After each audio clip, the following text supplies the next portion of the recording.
Hey y'all, hey, it's your girl Twilight.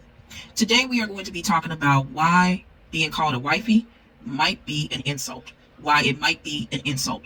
So, Modern dating is basically just a welfare program for mediocre men that's paid for on the backs of women. For our entire human history, men were expected to jump through hoops if they wanted to earn the privilege of a woman. We still see this in the animal kingdom. Males impress females and females choose them. Men used to be required to show they had land, assets, and the ability to provide for a woman and their future kids before getting to gain or take anything from her, physically or emotionally. She was the prize and he had to earn it. Now we've reversed it. Women are expected to step into these faux marriages with men. Boyfriend, girlfriend, soul-wise, emotional-wise, is just marriage without paperwork. She's expected to let him test drive her for years at a time, prove herself to him, then beg him to propose. If he decides he wants out, he can drop her and leave her with no consequences and move on to someone else. It's the biggest scam I've ever heard of. Here's why. Women used to have to rely on a man to take care of them, but now that they have financial freedom, men have less leverage in the dating market.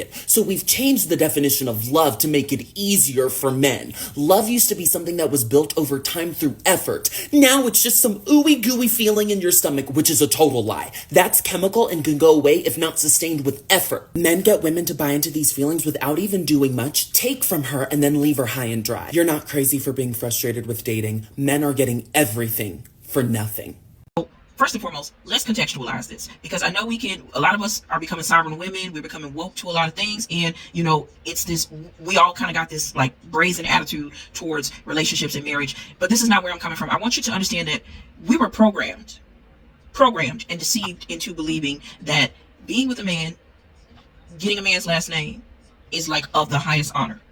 This was constantly being vindicated by what we saw on the TV, what we saw in the church, what we saw our parents and the women around us do, the hoops that they jump through to be married to men. So we thought, and many of us are millennials or Xers or Zs, and we thought, shit, once we get married, then we're finally, finally we made it. It's like finally famous, finally you've been chosen. I was married now, that kind of vibe.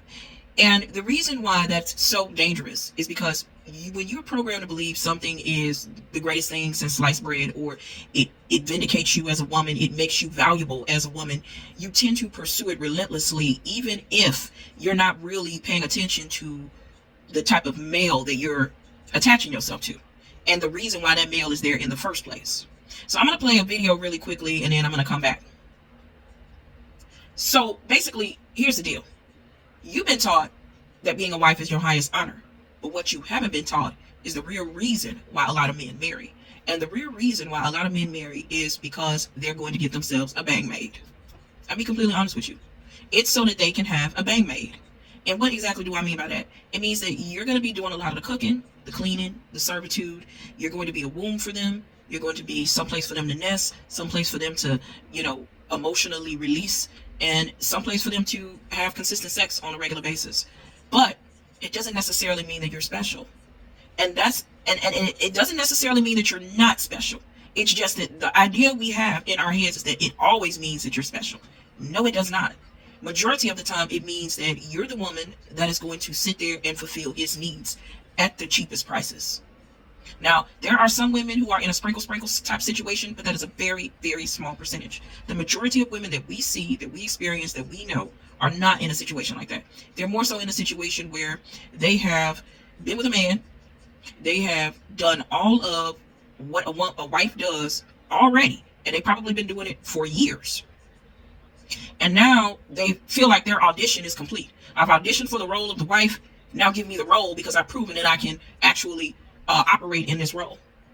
And now, because they feel like they've proven that they can operate in this role, then they should have the role.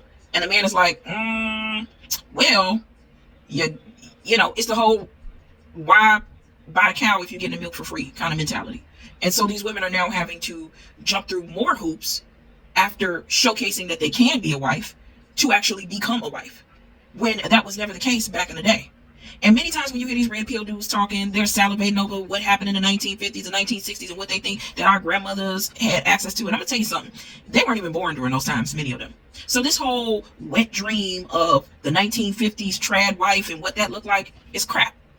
Because a lot of these guys don't understand that it was a capitalism.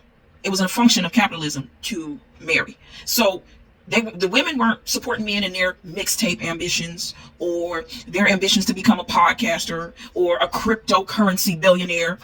I mean, I'm being facetious, but seriously, a social media influencer.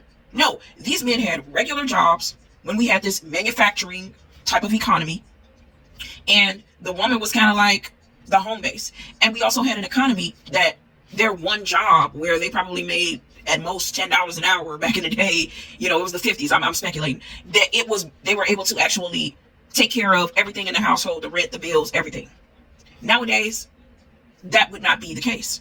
So the financial independence that women have, because they're not completely dependent on men in order to be financially formidable, a lot of these dudes are crashing out. And it's funny because they never even lived in a time where women weren't financially able to take care of themselves and fortuitous. They never even lived in that time. They act like they was born in the 50s. Sir, you were born in 1990. Sir, you were born 2003. Sir, you were born 1985. Cut it out. But they don't have a strong identity anymore. And they don't have a collective identity that they can pull from. So they're in their pursuit of power. They know they can't affect change. They can't affect infrastructure. They can't, you know what I'm saying? They can't literally, most of the time, with the women, their earnings are kind of similar. So it's more of a psychological conditioning now. One in which is very harmful. To constantly trick women into giving up their lives and what they can accomplish and what things they can achieve to live to serve these men who oftentimes are directionless and don't have any leadership skills. So it's really a scam at the end of the day, because you're not even getting the title of wife. At least with some legal documentation, you have some sort of leeway to whatever assets you guys accumulate together. When you don't have that legal standing, you have no backing. You're just pretty much giving away your love, your labor, your body, and your encouragement at a discounted price. And you ain't even a top pick. You're the woman that they can get at their financial level. You're the woman that is accessible to them and willing to go through all of these things with them without necessarily getting, a equitable value. Because think about it.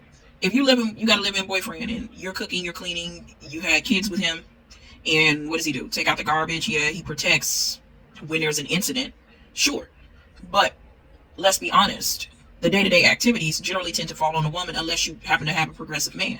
But the truth of the matter is, please understand that a lot of times you being chosen as the wife or the wifey is because you make the best servant. You make the best servant. You're not the one that set his heart on fire. You're not the one that he desires the most.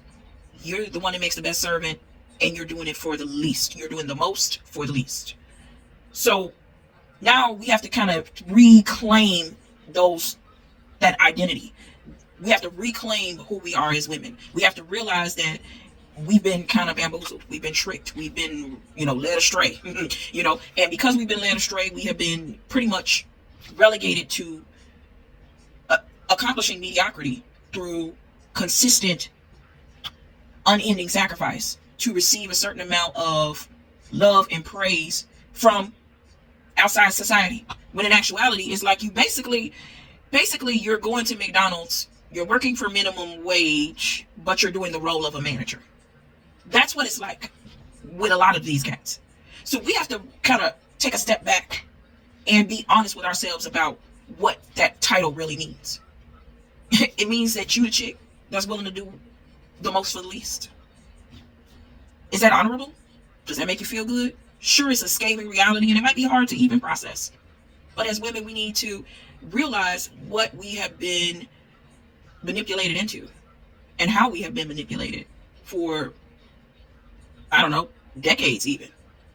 Now that we are financially, and of course we know we're in an administration that is attempting to disrupt women's bodily autonomy and financial independence, which is absolutely disgusting and abhorrent, but it is what it is. We have, prior to this administration's chaotic behavior, been able to achieve financial independence, and we've been able to really come into ourselves as women. And I think that there's absolutely nothing wrong with that. But now, because of that, what leverage do the men have? And because they don't have a certain level of leverage automatically, systematically, they're using manipulation tactics, coercion, and dark psychology to force women into servitude and labor roles. And many of these men don't even want to put a ring on it. Make it make sense. So now what do we do in light of this? Honestly, I'm going to tell you just like this. Most of these marriages, to me, are not worth it unless it's a sprinkle situation, or unless you like are coming out of the situation where you already know that it's not going to go no further than what it is. It is what it is, and you're not really trying to hold on to that situation for too long. But you didn't marry the guy, you're just dealing with him. You're just dealing with him for companionship, and you're not getting attached, and you still got your own life, you still got your own bag, and you're not doing no servitude and no labor and being an emotional confidant and a surrogate mother and all that. As long as you ain't doing that, and it's just a situation like that, even then, you're really not benefiting. But if that's what you choose, then fine. But to be in a situation where you're a 15, 10-year, 12-year girlfriend, girl, hell no. So I say to you, really think about how we have been programmed, and really think about the reality of what it is versus the way that we have been programmed. And so now you can kind of take your power back, because you're sitting around trying to get a ring from these men, and for what? So you can live in mediocrity? So you can struggle in poverty? So that you can be a servant to someone who has no assets? That doesn't make sense. So now we have to reinvent ourselves, and we have to kind of look at things from a different perspective going forward. And at first it can be triggering, and it can make you angry, and it can make you want to lash out. You're going to have those feelings. You're going to have to go through that. You're going to have to feel those things. Totally fine. But what you are going to have to realize is that the reality versus what we've been taught is diabolical. Diabolical.